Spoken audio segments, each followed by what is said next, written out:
Good morning students.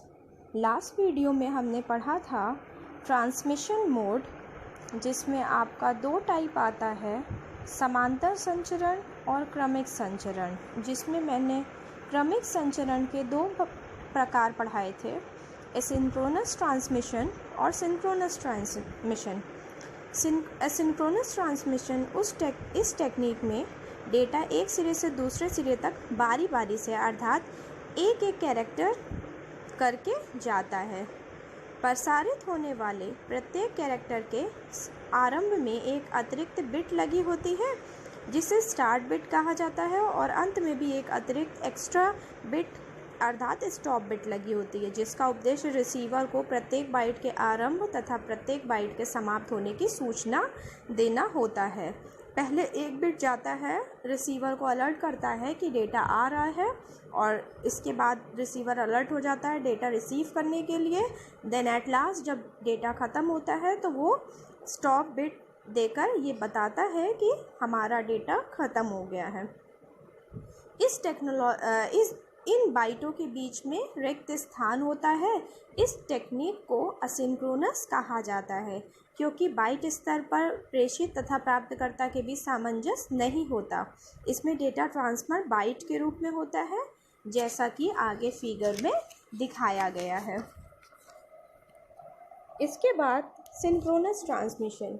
इस technique में data का प्रवाह एक बड़े फ्रेम के बिटों बंडल्स के संयुक्त रूप में होता है। इस बड़े फ्रेम में कई बिट समाहित होते हैं या बिना किसी रिक्त स्थानों के प्रेषित होते हैं। इस कारण इनकी गति असिंक्रोनस की अपेक्षा तेज होती है।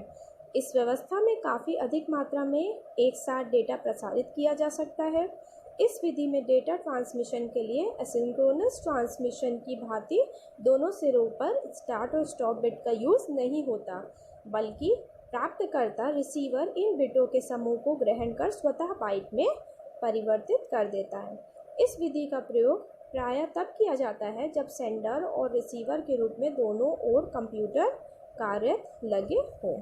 इसके बाद आपका टॉपिक है data communication lines and there types. Data transmission की लाइनें और उनके प्रकार, मतलब डेटा ट्रांसमिशन कौन कौन सी लाइन से होकर जाता है। डेटा संचार प्रणाली टेक्निक में डेटा ट्रांसमिशन लाइनों की सहायता से एक कंप्यूटर से दूसरे कंप्यूटर तक डेटा को सेंड किया जाता है। इस विधि में एक से अधिक कंप्यूटर की होने की स्थिति में प्रत्येक कंप्यूटर को जोड़ने के लिए अलग अलग ट्रांसमिशन लाइनों की आवश्यकता होती है। डेटा ट्रांसमिशन गति को कम्युनिकेशन दर से भी प्रदर्शित किया जाता है।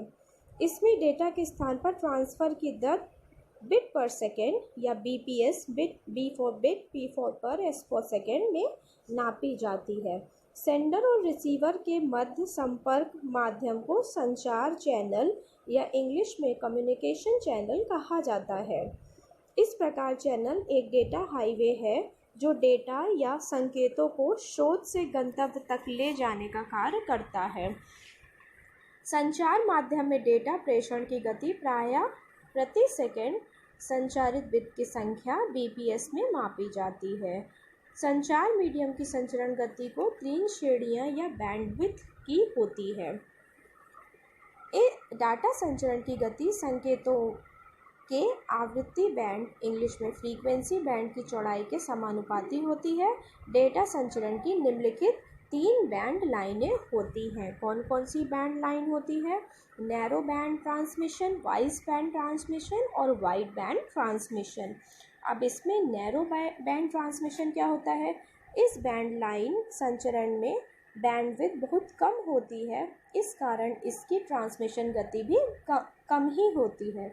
इसके कारण प्रेषण की गति 45 से 300 बिट पर सेकेंड की सीमा में होती है।